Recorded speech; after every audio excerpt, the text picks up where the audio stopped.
This world moves so quickly that many people spend their entire lives running without ever truly stopping to ask themselves what all of this is really for.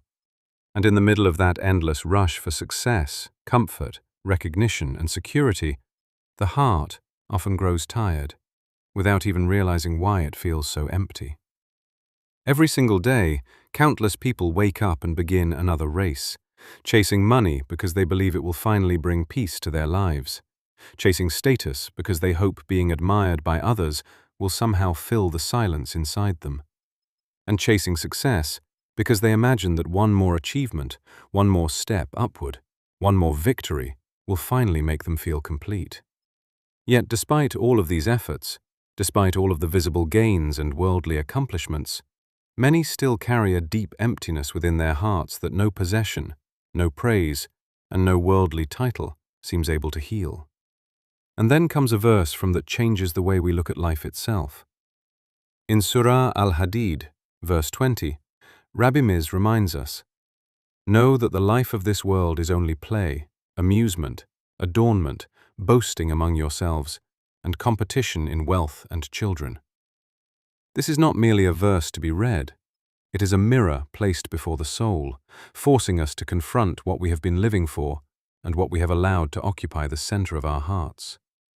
The verse does not tell us that life itself has no meaning, nor does it call us to abandon our responsibilities or withdraw from the world.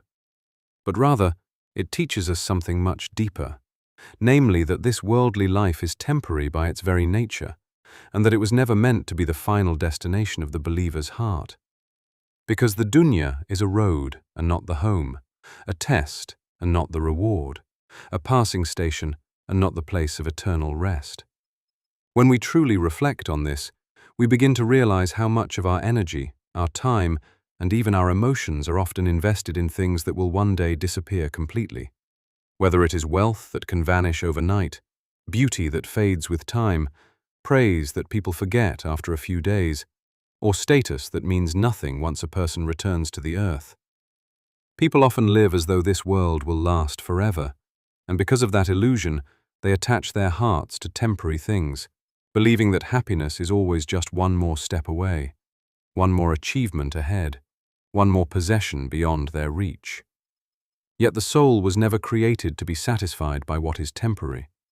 The heart was created for something far greater than the fleeting glitter of this world. And that is why even those who seem to possess everything can still feel restless, unable to sleep at night, smiling before people while carrying storms within themselves that no one else can see. This verse reminds us that the dunya itself is not evil, but it becomes dangerous when it takes the place in the heart that belongs only to Rabbi Miz.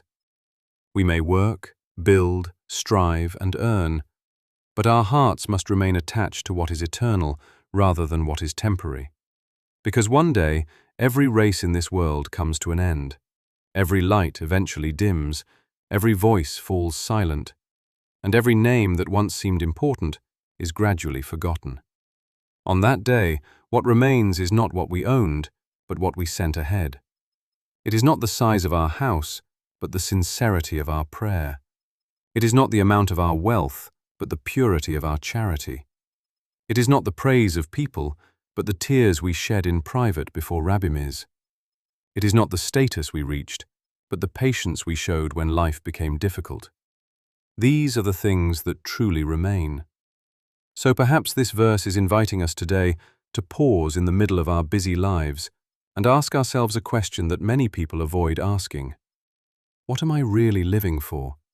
And what am I preparing for beyond this temporary life?